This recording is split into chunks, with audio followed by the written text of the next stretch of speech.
It sounds paradoxical, but if history teaches us that death is final, then the Assyrians taught us that sometimes death was the only true kindness. We look upon the beautiful carvings in stone today, but we must understand that the true story of this civilization was not etched in those grand monuments, but in the silent suffering recorded on fragile pieces of clay. Think about the most chilling thing you could hear. The noise that leaves a mouth after the lips have been meticulously removed. That specific sound was the orchestrated voice of an entire, merciless empire. What must it feel like to survive the catastrophic destruction of your world, only to then be forced to watch your own personal identity and existence systematically, surgically erased? In one of history's greatest ironies, the very women who were forbidden to speak or leave any written trace ended up leaving us the single most honest, enduring, and heartbreaking documents of the Assyrian Empire's ultimate. Total failure.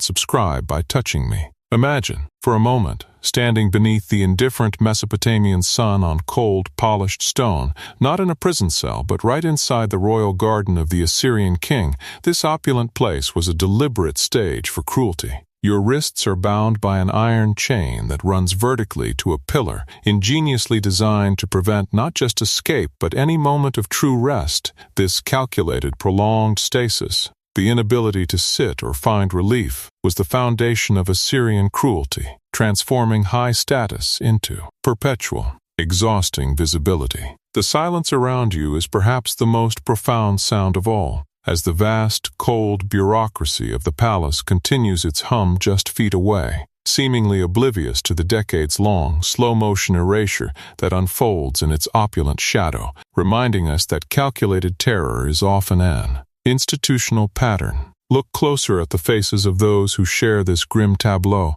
These were former princesses, the daughters of defeated sovereigns, now reduced to breathing, living exhibits. The specific marks on their skin are not the result of random battlefield rage, but meticulous, ritualistic inscriptions, a single, dark symbol, a definitive mark of servitude, carved deeply into their shaved foreheads. What shocking material did the Assyrians use for this indelible pigment? It was the ground residue of their own family, fathers, brothers, and uncles, who had been defeated, burned, and then mixed into the black dye, ensuring that every time they passed a reflecting pool, they saw the indelible reminder that their very existence was now the monument to their kin's demise, a chilling insight into psychological warfare. What is perhaps the most deeply unsettling detail is the calculated disfigurement of the mouth, meticulously executed by physicians not for a quick lethal effect, but for a permanent, living distortion. A Syrian physician,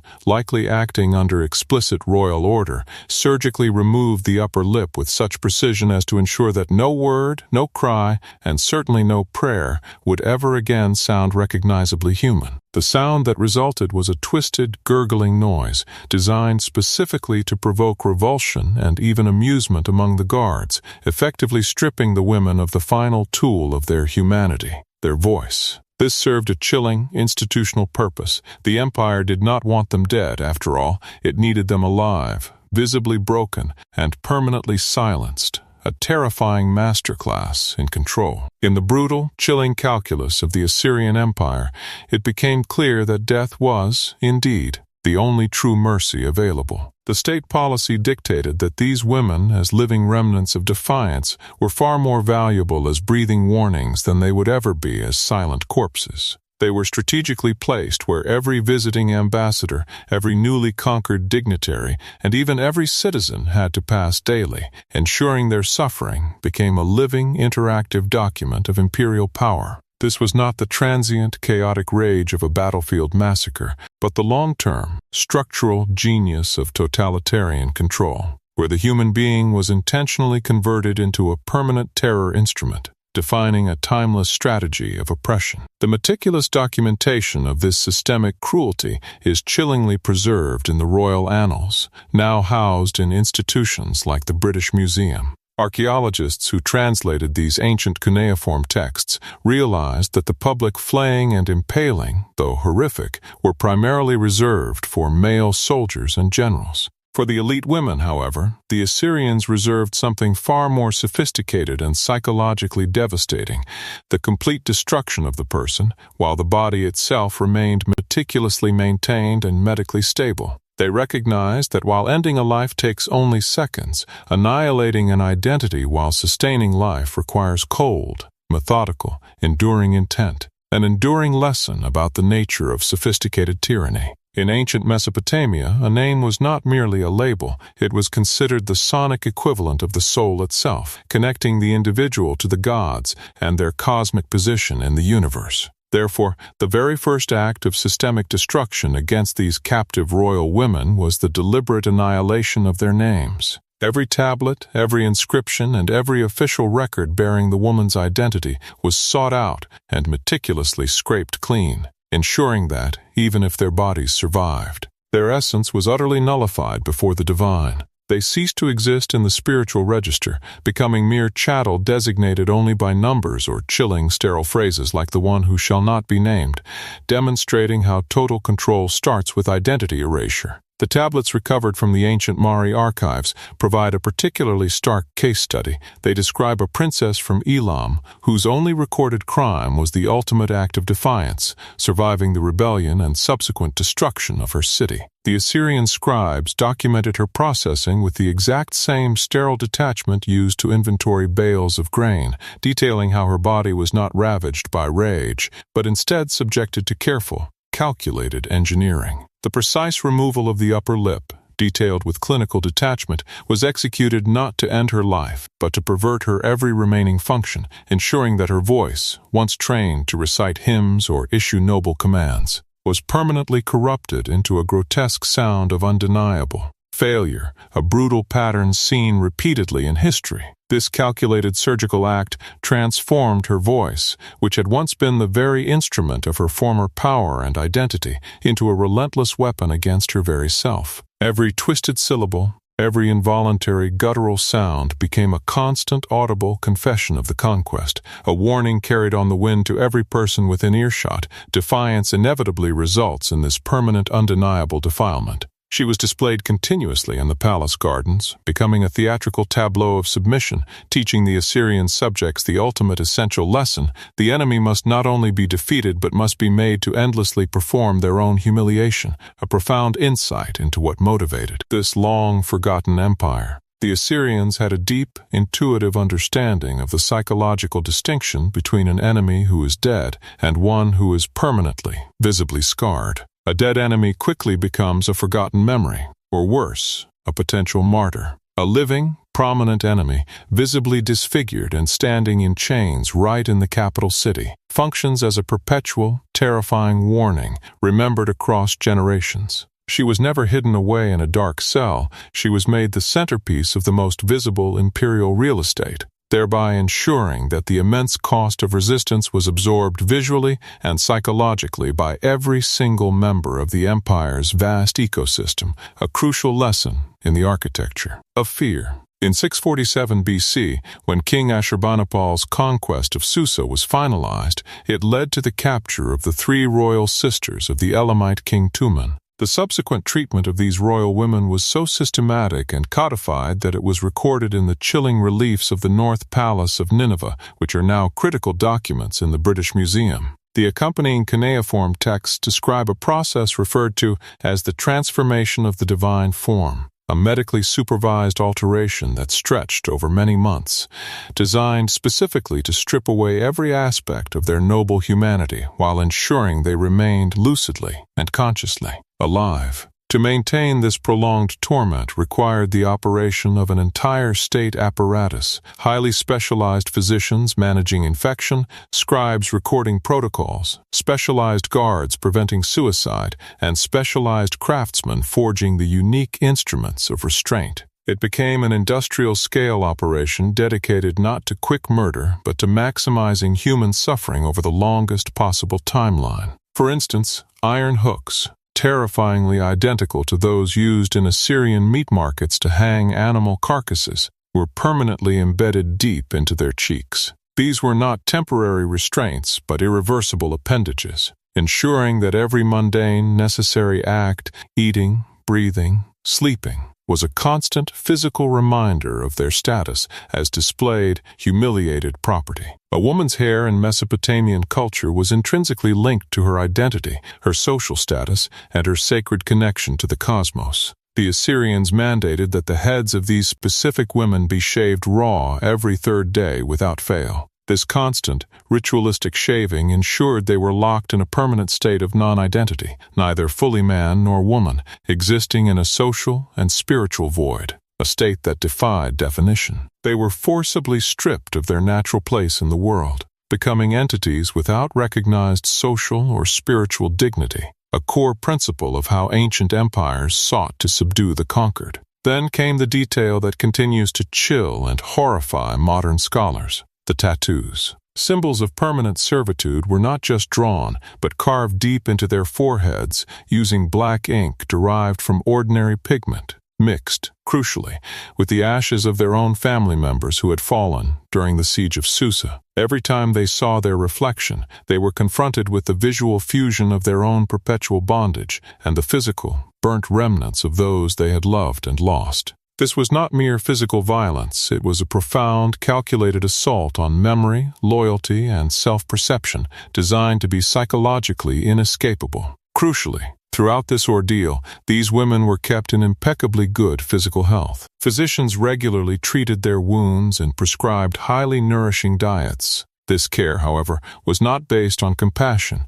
It was purely an operational necessity. Ashurbanipal's personal letters reveal that he consulted his medical staff regularly, specifically about maximizing the lifespan of these high-value prisoners. Their strategic value lay entirely in their longevity as symbols. The state was thus engaged in a cold, calculated, bureaucratic dedication to keeping 3 women alive in a meticulously calibrated condition that was intentionally worse than death. Deep within the archival fragments recovered from the ancient city of Ashur, German Assyriologists unearthed a text detailing a specific punishment known as sinipu, or social annihilation. This ultimate sanction was specifically reserved for royal women whose families had conspired or whose defiance had been particularly costly to the empire. It was an ingeniously engineered social death sentence, designed to keep the victim breathing for years, while everything that constituted her identity was systematically incinerated by carefully managed public degradation,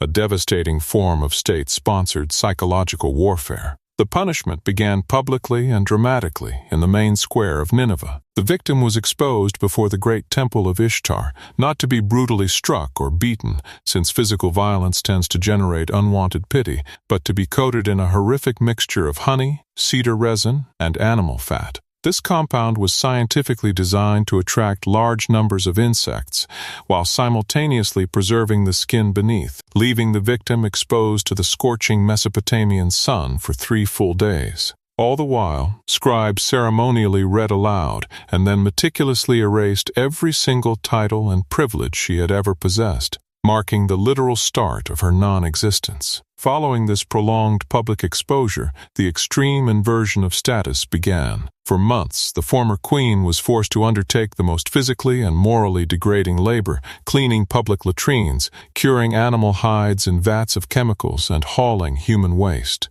She was dressed in purposefully filthy rags dyed with cheap purple, the color that had once signified only the highest royalty, to ensure that every single passerby understood her former status and witnessed her current degradation. The rags screamed a silent message to the crowd. This was a queen. Look at what she is now. Imagine the reality of this psychological weapon, a woman accustomed to silk and gold, now navigating the foul alleys of Nineveh, carrying waste while children throw stones, the tattered purple garment a relentless, visible reminder of her shattered world. This ordeal often endured for nearly 3 years, maintained by consistent medical supervision to ensure the body survived the psychological torment. The ultimate goal was never the exhaustion of the body itself, but the total, permanent exhaustion of the will and the complete, visible erasure of public dignity. A timeless strategy for breaking the human spirit. The true genius, the part historians often cite as one of the most devastating psychological acts ever devised,